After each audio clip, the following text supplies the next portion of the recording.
Yes sorry 138గా చెప్తున్నారు. 138 మినిట్స్కి ఇది టేక్ ఆఫ్ అయింది. అక్కడ నుంచి విత్ ఇన్ మినిట్స్లో ఫ్లైట్ క్రాష్ అయిన పరిస్థితి.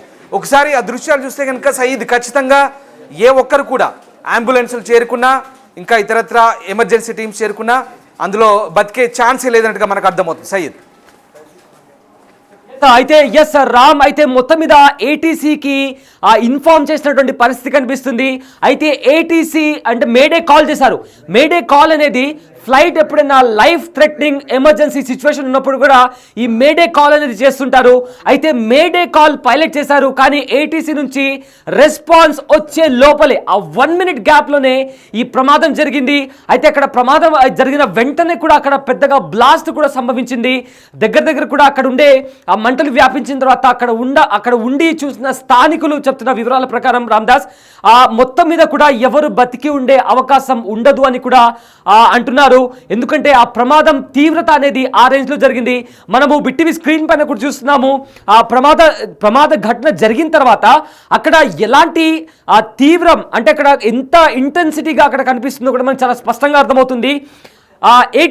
ఏటీసీకి ముఖ్యంగా కాల్ చేసినప్పుడు ఇంజన్ ఫెయిల్యూర్ అయింది, మమ్మల్ని కాపాడండి, సెండర్ సమ్ హెల్ప్ అనే కొన్ని కోడ్స్ ఉంటాయి. ఆ కోడ్ని వాడి కూడా పైలట్ ఏటీసీకి సమాచారం ఇచ్చారు. అయితే ఏటీసీ క్విక్ రెస్పాన్స్ ఉంటుంది. ఎందుకంటే మేడే అనేది ఒక ఎమర్జెన్సీ కాల్. ఎప్పుడైనా హైజాక్ లాంటి సిచ్యువేషన్స్ కానీ లేదా ప్లేన్ అనేది క్రాష్ అవుతుంది అనే సిచ్యువేషన్స్ అంటే లైఫ్ థ్రెటనింగ్ సిచ్యువేషన్స్ వచ్చినప్పుడు ఈ మేడే కాల్ చేస్తుంటారు. అయితే ఈ మేడే కాల్కి చాలా క్విక్ రెస్పాన్స్, అంటే మేడే కాల్ చేసిన with in fraction of seconds response అనేది వస్తుంది. కానీ ఆ సెకండ్స్ అంటే ఆ పైలట్కి ఆ ఇన్ఫర్మేషన్ వచ్చే లోపలే ఇంతలో అన్ఫార్చునేట్లీ ఈ క్రాష్ ల్యాండింగ్ అయింది. సో ఇందులో 242 మంది ప్యాసింజర్స్ ఉన్నారంటున్నారు అండ్ 12 మంది క్రూ మెంబర్స్, 2 పైలట్స్, అది కూడా most experience pilot. And this is very unfortunate situation. ఎందుకంటే ఇలాంటి ఘటన బహుశా ఇప్పటి వరకు ఎప్పుడు జరగలేదు ఇండియాలో కూడా అని చెప్తున్నారు. ఇప్పటికే ప్రధాని మోదీ అఫీషియల్స్తో మాట్లాడుతున్నారు, హోంమంత్రి అమిత్ షాతో కూడా మాట్లాడారు. వెంటనే ఏవియేషన్ మినిస్టర్ని, గుజరాత్ సీఎంని కూడా ఘటనా స్థలానికి చేరుకోవాలని కూడా ఆదేశించారు. అక్కడ రెస్క్యూ ఆపరేషన్ కూడా జరుగుతుంది. అండ్ ఇప్పటికే కొన్ని అక్కడ స్థానికంగా ఉండే వాళ్ళ దగ్గర కూడా ప్రమాదాలు జరిగి 105 మంది వరకు కూడా ఎఫెక్ట్ అయినట్లు కూడా చెప్తున్నారు. వెంటనే హుటాహుటిని అక్కడ హాస్పిటల్స్ కూడా తీసుకెళ్లారు. అండ్ ఆల్సో ఆ ప్రమాదంలో చిన్నారులు, అప్పుడే పుట్టిన చిన్నారులు ఉన్నారు. కెనడాకి సంబంధించిన అక్కడి సిటిజన్స్ కూడా అక్కడ ఉన్నారు. సో మొత్తం మీద ఈ ఘటనకి సంబంధించి ఇప్పటికే ఇందాక నేను చెప్పినట్టు మేడే కాల్ అనేది చాలా ఇంపార్టెంట్ ఎమర్జెన్సీ కాల్. ఈ కాల్ చేసిన with in fraction of seconds ATC వెంటనే రెస్పాండ్ అవుతుంది. ఎందుకంటే మేడేకి ఉన్న ఇంపార్టెన్స్, మేడే కాల్కి ఉన్న ఇంపార్టెన్స్ అలాంటిది. ఎందుకంటే లైఫ్ థ్రెటనింగ్ సిచ్యువేషన్ ఎమర్జెన్సీ ఉన్నప్పుడు ఈ మేడే కాల్ని చేస్తుంటారు. సో అలాంటి మేడే కాల్ చేసిన వెంటనే ఏటీసీ రెస్పాండ్ అయ్యే లోపల అంటే కొద్ది సెకండ్స్, నిమిషాల వ్యవధిలోనే ఈ ప్రమాదం చోటు చేసుకొని అన్ఫార్చునేట్లీ చాలామంది ప్రాణాలు కోల్పోయే ప్రమాదం ఉందని కూడా చెప్తున్నారు. ఎందుకంటే అక్కడ జరిగిన సిచ్యువేషన్ మనం చూస్తుంటే ఒక వాల్కనో ఎరప్ట్ అయితే ఎలా అయితే మంటలు వ్యాపిస్తాయో ఆ రేంజ్లో అక్కడ మంటలు వ్యాపించాయి. అండ్ అక్కడ స్థానికంగా ఉండే వాళ్ళ మీద కూడా ఆ ఎఫెక్ట్ చూపించే ప్రమాదం కూడా ఉంది. అండ్ హుటాహుటిన అక్కడ రోడ్స్ అన్ని కూడా బ్లాక్ చేశారు. 117కి టేక్ ఆఫ్ అయిన తర్వాత అండ్ ఇంకా చాలా డీటెయిల్స్ వస్తున్నాయి. ఎస్ రామ్, కరెంట్ మనకు వస్తున్న అప్డేట్స్ ఏంటి రామ్? అండ్ ఏటీసీకి సంబంధించి మేడేకి సంబంధించి వస్తున్న ఆ డీటెయిల్స్ ఏంటి? 625 ఫీట్ల ఎత్తులో ఈ ఫ్లైట్ అక్కడ నుంచి క్రాష్ అయినట్టుగా చెప్తున్న పరిస్థితి కనబడుతుంది. ఇక ఎయిర్ ఇండియా గ్రూప్ని ప్రస్తుతం టేకాఫ్ చేసినటువంటి టాటా గ్రూప్ ఏదైతే ఉందో వాళ్ళు స్పందించారు. వెంటనే టాటా గ్రూప్ కూడా సోషల్ మీడియాలో ఒక ట్విట్టర్లో స్పందించిన పరిస్థితి కనబడుతోంది. With profound sorrow I confirm that Air India flight 171 operating Ahmedabad London Gatwick was involved in a tragic accident today. Our thoughts and deepest condolences are with the families and loved ones అంటూ Tata group chairman Chandrasekaran కూడా స్పందించిన పరిస్థితి కనబడుతుంది. ప్రధాని మోదీ కూడా వెంటనే ఈ వివరాలపై ఆరా తీస్తున్నారు. అటు అమిత్ షాతో మాట్లాడుతున్నారు, రామ్మోహన్ నాయుడుతో మాట్లాడుతున్నారు. ప్రధాని మోదీ కూడా ఎప్పటికప్పుడు ఆరా తీసిన పరిస్థితి. ఒక విషయం గుర్తుపెట్టుకోండి, ఇందులో గుజరాత్ మాజీ ముఖ్యమంత్రి విజయ్ రూపానీ కూడా ఉన్నారు. ఇందులో ఎవరు కూడా బతికే ఛాన్స్ లేదు. బహుశా దీనికి సంబంధించి ప్రమాదానికి సంబంధించి కూడా ఇటు ప్రధాని కూడా స్వయంగా ఆరాధిస్తున్న పరిస్థితి కనబడుతోంది. అహ్మదాబాద్ చేరుకునే లోపు ఎప్పటికప్పుడు అటు డైరెక్టర్ జనరల్ ఆఫ్ సివిల్ ఏవియేషన్తో కానీ అలాగే స్థానిక ఎయిర్పోర్ట్ అథారిటీస్తో కానీ ఇప్పటికే కేంద్ర విమానయాన మంత్రి మాట్లాడుతున్నారు, హోంమంత్రి మాట్లాడుతున్నారు. గుజరాత్ ప్రభుత్వం కూడా ఎప్పటికప్పుడు వివరాలు తెప్పించుకుంటున్న పరిస్థితి కనబడుతోంది. టేకాఫ్ అయిన కొద్దిసేపటికి సరిగ్గా 1:38 లేదా 39 నిమిషాలకి టేకాఫ్ అయింది. టేకాఫ్ అయిన తర్వాత వెంటనే ఈ ప్రమాదం చోటు చేసుకుంది. అప్పటికే ఏటీసీ సెంటర్తో సంబంధాలు కట్ అయ్యాయా లేదా ఏటీసీ సెంటర్తో టచ్లో ఉంటూనే ఏదైనా అనుకోని ప్రమాదం సంభవించిందా? అంతా 5 నిమిషాల్లోనే జరిగిపోయింది. ఎలా జరిగింది? అప్పటికే ఆ రేడియో కాల్లో మాట్లాడిన సందర్భంలో తాము ప్రమాదంలో చిక్కుకున్నాం, వెంటనే రెస్క్యూ చేయమంటూ ఒక call, immediate call within 1 minute అసలు ఏం జరిగింది అంటే విమానం బయలుదేరే ముందు ఇంత అంతర్జాతీయ విమాన సర్వీస్ అది బోయింగ్ 737 డ్రీమ్ లైనర్ అనేది చాలా మంచి హిస్టరీ ఉంది. పైలట్లకు కూడా మంచి హిస్టరీ ఉంది. దాదాపు 100 గంటల్లో విమానాలు నడిపిన హిస్టరీ ఉంది. కానీ ఎలా అంటే విమానం బయలుదేరే ముందు ఇంజన్లు సరిగ్గా చెక్ చేసుకోలేదా, మెయింటెనెన్స్ చెక్ చేసుకోలేదా, లేదా ఫ్లైట్కి సంబంధించిన ఇతరత్ర కారణాలకు సంబంధించి ఏదైనా సాంకేతిక అంశాల పరంగా కూడా పూర్తిగా విమానాన్ని చెక్ చేసుకో. సాధారణంగా విమానాలు బయలుదేరే ముందు, అది కూడా ఇంటర్నేషనల్ ఫ్లైట్ అంతర్జాతీయ గమ్యస్థానాలకు వెళ్లే ముందు ఖచ్చితంగా దానికి సంబంధించినటువంటి పూర్తి సామర్థ్యాన్ని చెక్ చేసుకుంటారు. ఇంజన్లో లోపాలున్నాయా, సాంకేతిక కారణాల లోపాలున్నాయా, టర్బైన్లు సరిగ్గా ఉందా, లేదంటే క్రూ సరిగ్గా ఉందా, లేదంటే మిగతా అంశాల పరంగా కూడా నావిగేషన్ కరెక్ట్ ఉందా, ఈ అన్ని అంశాలు కూడా చెక్ చేసుకుంటారు. నావిగేషన్తో సహా ప్రతి అంశాన్ని క్షుణ్ణంగా చెక్ చేసుకున్న తర్వాతే, పరిశీలించుకున్న తర్వాతే ఫ్లైట్ బయలుదేరుతుంది. కానీ ఈ ప్రమాదం ఎలా జరిగింది? అంత క్షుణ్ణంగా పరిశీలించుకున్న తర్వాత కూడా ఇంతటి భారీ స్థాయిలో ఈ విధ్వంసం చోటు చేసుకోవడం, ఏకంగా ఫ్లైట్ బయలుదేరిన కొద్దిసేపటికే జనావాసాలపై పడ్డం అనేది నిజంగా ఇది ఘోర తప్పిదంగా భావించాల్సి ఉంటుంది. ఈ తప్పిదం ఎవరిది?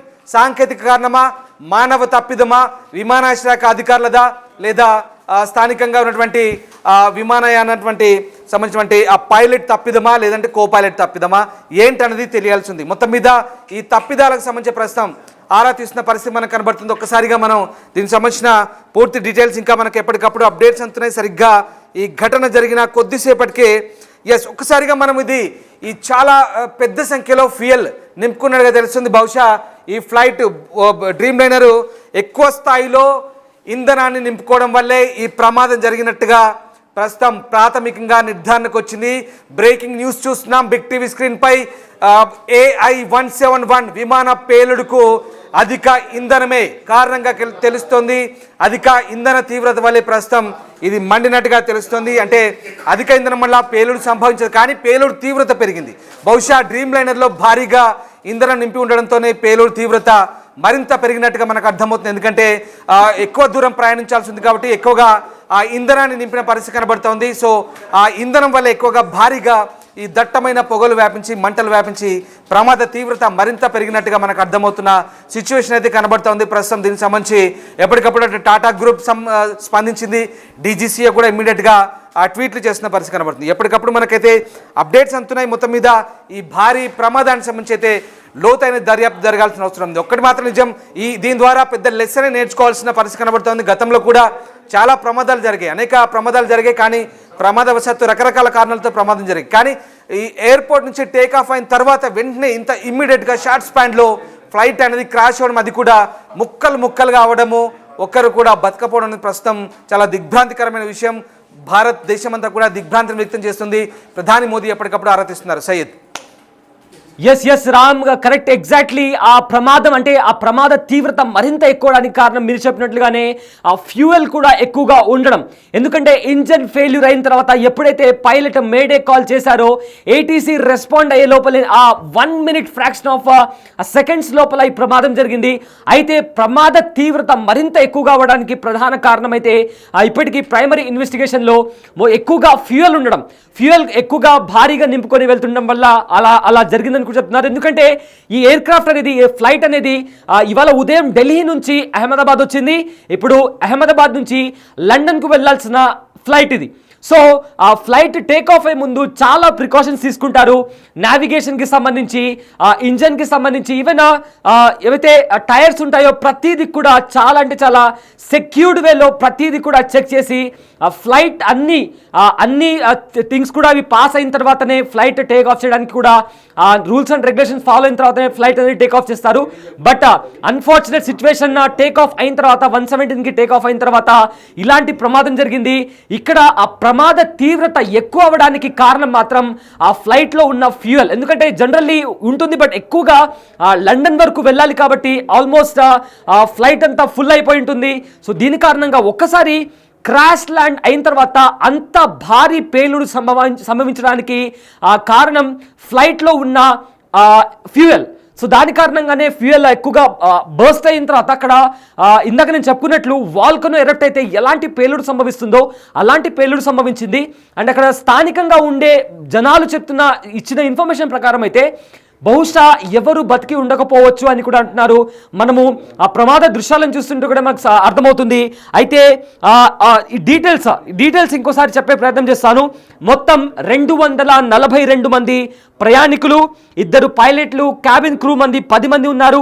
అండ్ ప్యాసింజర్స్ మొత్తం అంతా కలిపి 230 మంది ప్యాసింజర్స్ ఉన్నారు. ఇందులో కెప్టెన్ సుమిత్ సబర్వాల్ ఉన్నారు, మోస్ట్ ఎక్స్పీరియన్స్ పైలట్ ఆయన. అయితే ఫస్ట్ ఆఫీసర్ అంటే కో పైలట్ కూడా కుందర్ అనే కో పైలట్ ఉన్నారు. ఆయన ఫ్లయింగ్ ఎక్స్పీరియన్స్ వచ్చేసి 1100 అవర్స్ ఆఫ్ ఎక్స్పీరియన్స్ కూడా ఉంది. సో డీజీ సిఏ కూడా అఫీషియల్గా స్టేట్మెంట్స్ని కూడా ఇచ్చింది. అయితే టైం లైన్ ప్రకారం 1:39కి అహ్మదాబాద్ రన్వే 23 మేడే కాల్ వచ్చింది. అయితే మేడే కాల్ వచ్చిన with in fraction of seconds ఈ ప్రమాదం out side the airport premieres ఈ ఘటన చోటు చేసుకున్నట్లు కూడా డీజీసీఏ కూడా చెప్తుంది. అయితే ఇప్పటివరకు కూడా మేడే రెస్పాన్స్ డీజీసీఏ ఇచ్చిన ఇన్ఫర్మేషన్ ప్రకారం నో రెస్పాన్స్ పోస్ట్ మేడే అని కూడా డీజీసీఏ ఇచ్చిన ఇన్ఫర్మేషన్ ప్రకారం తెలుస్తుంది. No response post mayday, visuals thick black smoke observe at the crash location, DGCA statement. అంటే మేడేకి రెస్పాన్స్ ఇవ్వక ముందే ఎయిర్పోర్ట్ ప్రెమిసెస్ బయట దట్టమైన పొగ కనిపించింది, పేలుడు శబ్దాలు వినిపించాయి. హుటాహుటిన వెంటనే ఏమైందని చెప్పి కూడా చూస్తే ప్రమాదం జరగాల్సిన నష్టం అంతా జరిగిపోయింది. Very unfortunate situation. అందులో 42 మంది ఉన్నారు. మొత్తం మీద 230 మంది ప్యాసింజర్స్ అండ్ 10 మంది క్రూ, 2 పైలట్లు ఉన్నారు. And VVIP Gujarat ex CM కూడా రూపానీ కూడా ఉన్నారు. అయితే ఎయిర్ ఇండియా కూడా ఒక విషయాన్ని కన్ఫర్మ్ చేసింది. A171 అహ్మదాబాద్ నుంచి లండన్కి వెళ్లాల్సిన ఫ్లైట్ యాక్సిడెంట్లో ఇన్వాల్వ్ అయి ఉందని కూడా చెప్పారు. అయితే ఈ ఫ్లైట్ అహ్మదాబాద్ నుంచి 1:38కి carrying 242 passengers and crew members on board the Boeing 787 aircraft అని కూడా ఎయిర్ ఇండియా కన్ఫర్మ్ చేసింది. ఇందులో 169 మంది ఇండియన్స్ ఉన్నారు, మన దేశానికి సంబంధించిన వాళ్ళు. 53 మంది బ్రిటిష్ నేషనల్స్ ఉన్నారు. ఇక ఒక కెనడియన్ నేషనల్ ఉన్నారు. ఇక 7 మంది పోర్చుగీస్కి సంబంధించిన వాళ్ళు ఉన్నారు. అయితే ఎవరైతే అక్కడ ఇంజూర్డ్ అయి ఉన్నారో స్థానికులు కావచ్చు, వాళ్ళని వెంటనే అక్కడ దగ్గరలో ఉండే హాస్పిటల్కి తరలించారు. సో అయితే అక్కడ కొన్ని డెడికేటెడ్ హాస్ట్లైన్ నంబర్స్ని కూడా ఇచ్చారు. ఏదైనా ఇంకా ఎక్స్ట్రా ఇన్ఫర్మేషన్ కావాలన్నా కూడా నంబర్ని కూడా వాళ్ళు ప్రొవైడ్ చేశారు. అయితే ఎయిర్ ఇండియా కంప్లీట్గా మేము కోఆపరేట్ చేస్తాము, అథారిటీస్కి సంబంధించి కూడా ఇన్వెస్టిగేషన్కి సంబంధించి కూడా కంప్లీట్గా సహకరిస్తామని కూడా చెప్తుంది. అయితే ఇదంతా కేవలం 1 minute ఆఫ్ స్పాన్లో. ఎందుకంటే ATC 117కి టేక్ ఆఫ్ అయింది, 1:38కి ప్రమాదం జరిగింది. మధ్యలో మేడే కాల్ వెళ్ళింది. మేడే కాల్ రెస్పాన్స్ వచ్చే లోపల జరగాల్సిన ప్రమాదం అంతా జరిగిపోయింది. ఎస్, అక్కడ బిటీవీ స్క్రీన్ పైన దృశ్యాలు చూసుకుంటే చాలా వరకు అంబులెన్సెస్ వెళ్తున్నాయి. మొత్తం మీద స్ట్రెచర్స్ దగ్గర కూడా ప్రతి ఒక్కరిని తీసుకెళ్తున్నారు. ఎస్, అక్కడ దృశ్యాలు చూస్తుంటే చాలా భయానక దయనీయమైన దృశ్యాలు మనకు కనిపిస్తున్నాయి. అక్కడ ఏవైతే మృతదేహాలు ఉంటాయో వాటిని చూపించలేని విధంగా కూడా అక్కడ సిచ్యువేషన్ కనిపిస్తుంది.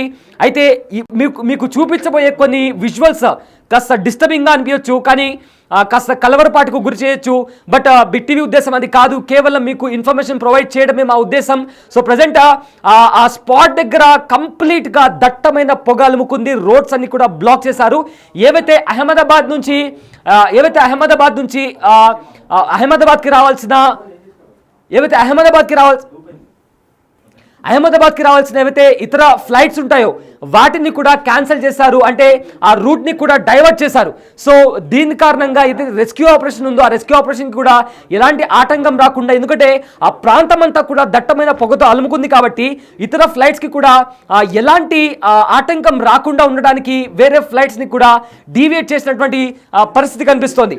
అయితే ఈ చాలా క్రూషల్ అని చెప్పాలి, ఎందుకంటే మేడే కాల్ ఇచ్చిన తర్వాత రెస్పాన్స్ రాకముందే with in fraction of seconds ఆ ఇన్సిడెంట్ జరిగిందంటే అన్ఇమాజినబుల్ చెప్పాలి, and also very unfortunate incident ఇది. అండ్ ఇందులో అహ్మదాబాద్లో ఏదైతే తాత్కాలికంగా ఆ ఎయిర్పోర్ట్లో తాత్కాలికంగా కూడా క్లోజ్ చేశారు. టెంపరీలీ ఏవైతే దాంట్లో జరిగే ఆపరేషన్స్ ఉంటాయో అవి తాత్కాలికంగా కూడా ఆపేశారు. అయితే ఫర్దర్ నోటీస్ వచ్చేంత వరకు కూడా ఎలాంటి కార్యాచరణ ఉండదు అని కూడా ఇప్పటికే అఫీషియల్గా మీడియా స్టేట్మెంట్కి కూడా స్పోక్స్ పర్సన్ ఎవరైతే దీనికి అలాట్ చేసిన స్పోక్స్ పర్సన్ కూడా మీడియాకి ఇచ్చిన పాయింట్లు చెప్పారు. అయితే flight AI-171 from Ahmedabad to London earlier today was involved in the crash shortly after take off out side the airport. So దీనికి సంబంధించి కూడా ఎయిర్పోర్ట్లో ఫర్దర్గా ఎలాంటి ఆపరేషన్ అంటే ఫర్దర్ నోటీస్ ఇచ్చేంత వరకు కూడా అక్కడ ఎలాంటి ఫ్లైట్స్ కూడా టేక్ ఆఫ్ రన్వే బై నుంచి టేక్ ఆఫ్ అవ్వవు అండ్ ల్యాండ్ కూడా అవ్వవు అంటూ కూడా మీడియా నోటీస్ ఇచ్చింది. సో మొత్తం 169 మంది భారతీయులు, 53 మంది బ్రిటిషర్లు, 7 పోర్చుగల్ దేశస్థులు, అయితే ఒకరు కెనడియన్ ఉన్నారు. మొత్తం మీద 230 మంది ప్యాసింజర్స్, 12 క్రూ సిబ్బందిలో 2 పైలట్లు అండ్ 10 మంది క్రూ సిబ్బంది కూడా ఉన్నట్టు తెలుస్తుంది. సో చూడాలి మరి ఇంకా మరిన్ని డీటెయిల్స్ రావాల్సి ఉంది. సో దీనికి సంబంధించి కూడా ఎయిర్ ఇండియా కూడా కంప్లీట్గా సహకరిస్తామని కూడా చెప్తుంది. సో మొత్తం మీద ఒకసారి బ్రీఫ్గా చెప్పాలి అంటే 117కి యాక్చువల్లీ వాళ్ళ మార్నింగ్ ఢిల్లీ నుంచి అహ్మదాబాద్కి వచ్చింది. అహ్మదాబాద్ నుంచి లండన్కి వెళ్ళాల్సిన ఫ్లైట్ అహ్మదాబాద్ సర్దార్ వల్లభాయ్ ఇంటర్నేషనల్ ఎయిర్పోర్ట్లో టేక్ ఆఫ్ అయిన కొద్ది నిమిషాలకి మేడే కాల్ చేసింది. అయితే ఏటీసీ బిగ్ టీవీ స్క్రీన్ పైన కూడా ఆ లిస్ట్ కూడా చూస్తాం మనము. ఎవరైతే ఈ ట్రావెల్ చేసేటప్పుడు అంటే ఆ ఫ్లైట్లో ఉన్న వాళ్ళ డీటెయిల్స్ ఇవన్నీ కూడా ఆల్మోస్ట్ 169 మంది భారతీయులు, ఇక 53 మంది బ్రిటిషర్లు అండ్ ఆల్సో 7 పోర్చుగల్ దేశస్థులు ఉన్నారు, ఇంకా ఒక కెనడాకి సంబంధించిన ఒక సిటిజన్ ఉన్నారు. సో 117కి టేక్ ఆఫ్ అయింది. టేక్ ఆఫ్ అయిన తర్వాత 138కి క్రాష్ ల్యాండ్ అయింది. మధ్యలో మేడే కాల్ చేసినప్పటికీ కూడా మేడే కాల్కి ఏటీసీ రెస్పాన్స్ ఇచ్చే లోపలే ఆ 1 minute ఆ ఫ్రాక్షన్ ఆఫ్ ఫ్యూ సెకండ్స్లో ఈ ప్రమాదం చోటు చేసుకుంది. సో దీనికి సంబంధించి కూడా రెస్క్యూ ఆపరేషన్ కొనసాగుతుంది. సో ఈ ఘటనకి సంబంధించిన అప్ డీటెయిల్స్ అన్ని కూడా ఎప్పటికప్పుడు మీరు బిగ్ టీవీలో మీరు చూడొచ్చు.